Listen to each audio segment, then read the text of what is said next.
নমস্কার বন্ধুরা, আমি মৌমিতা আবারও চলে এসেছি একটা রেসিপি নিয়ে মৌমিতার হেসেল চ্যানেলে। তো আজকে যে রেসিপিটা নিয়ে এসেছি এটা কিন্তু একটা স্টার্টার বা স্ন্যাক্সে খুব ভালো যায় আর কি। এটা হচ্ছে X65 বানানোর জন্য যা লাগছে, প্রথমে আমি নিয়ে নিয়েছি সেদ্ধ করা ডিমগুলোকে এই যে এইভাবে কেটে নেব আর কি, হাফ করে। তারপরে মানে একটা ডিমকে আমি 4 ফালি করে কেটে নিচ্ছি আর কি, নিয়ে এগুলোকে সব রেখে দেবো আর কি। ডিমগুলোকে কেটে নিতে হবে কিন্তু, এই যে দেখতেই পাচ্ছেন এইভাবে 4 ফালি করে করে আমি ডিমগুলোকে কেটে নেব। নিয়ে এরপরে আর কি যে স্টেপটা সেটাই যাবো গিয়ে। ডিমগুলো সব আমি প্রথমে কেটে সাজিয়ে নিয়েছি।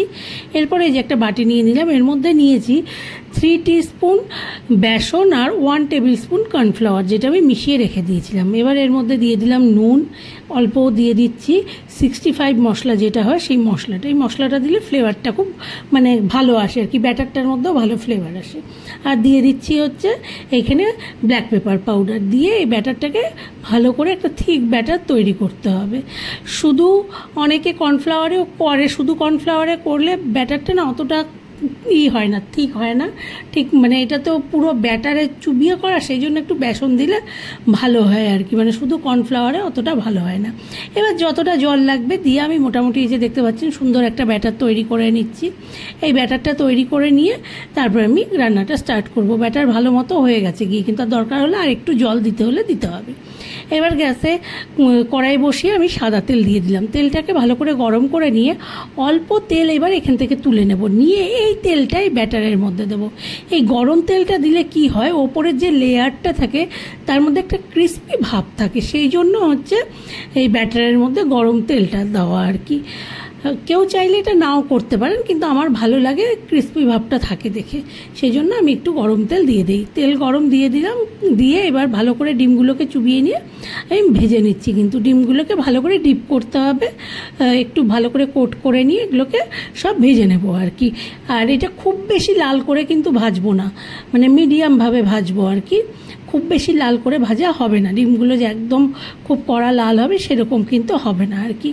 ভালোভাবে জাস্ট ভাজা হবে, কোনো দিক কাঁচা থাকবে না। কোটগুলো এইভাবে ভেজে নিতে হবে। ভেজে নিয়ে এগুলোকে সব তুলে নেব, কিন্তু ভালো করে ভেজে নিয়ে এগুলোকে তুলে নিতে হবে। তারপরে আমি রান্নাটা নেক্সট স্টেপে যাবো। এটা খুব চটজলদি হয়ে যায়। বাড়িতে গেস্ট আসলে অনেক সময় তো চিকেন নাই থাকতে পারে ঘরে, তা ডিমটা সবসময়ই থাকে।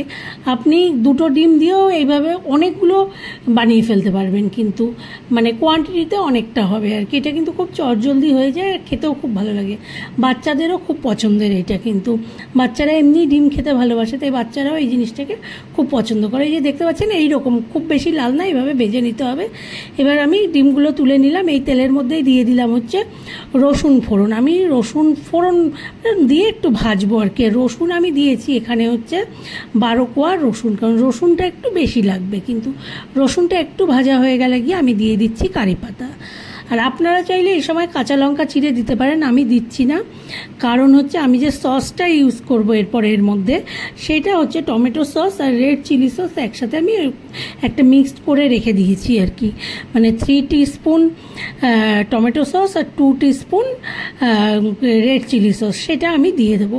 তা প্রথমেই আমি দিয়ে দিলাম হচ্ছে ভেজে রাখার ডিমগুলোকে, দিয়ে এবার এই যে সসটা দিয়ে দিচ্ছি। দিয়ে তারপরে এটাকে ভালো করে একটু মিক্সড করতে হবে কিন্তু। আর দিয়ে দেবো হচ্ছে এরপরে 65 মশলাটা, যেটা বলছিলাম আমি কাঁচা লঙ্কা দিলাম না। আপনারা চাইলে যখন এই কারি পাতাটা দিচ্ছেন তখন দিতে পারেন, কারণ আমি সসের মধ্যে চিলি সস ইউজ করেছি। এরপরে আমি দেবো 65 পাউডার, যেটা কিন্তু ঝাল থাকে আর কি, মানে অলরেডি লঙ্কার গুঁড়ো দেওয়া থাকে, সেই জন্য আমি আর দিলাম না আর কি। আপনারা চাইলে লঙ্কা দিতে পারেন, ছেঁড়া কাঁচা লঙ্কা বা লঙ্কা গুঁড়োটা অতটা ভালো লাগবে না, চিড়ে কাঁচা লঙ্কা দিলে সেটাই বেশি ভালো লাগবে। তাই এটা আপনারা দিতেই পারেন, কিন্তু কোনো অসুবিধে নেই। আমার এটা কিন্তু মোটামুটি রেডি হয়ে গেছে গিয়ে, মানে এটা এখন যে সার্ভিং প্লেটে সার্ভ করে দিলেই হয়ে যায় গিয়ে। তা আপনাদের এই চটজলদি রেসিপিটা কেমন লাগলো একটু জানাবেন। ভালো লাগলে একটু লাইক করবেন, শেয়ার করবেন, কমেন্ট করবেন। আমার চ্যানেলটাকে সবাই প্লিজ একটু সাবস্ক্রাইব করে নেবেন। বাড়িতে একবার ট্রাই করে দেখবেন রেসিপিটা, আশা করি ভালো লাগবে আপনাদের। সবাই ভালো থাকবেন, সুস্থ থাকবেন। হয়ে যাওয়ার পরে আমি শেষে একটু আবার ব্ল্যাক পেপার পাউডার ওপর দিয়ে জাস্ট অল্প টস করে দিলাম কিন্তু। এবার পুরো কমপ্লিট হয়ে গেল রেসিপিটা। এটা সার্ভ করার জন্য এখন জাস্ট এটা আপনি চা কফি যে কোনো কিছুর সাথে সার্ভ করে দিতে পারেন। আর আবারও বলছি, রেসিপি ভালো লাগলে লাইক করবেন, শেয়ার করবেন।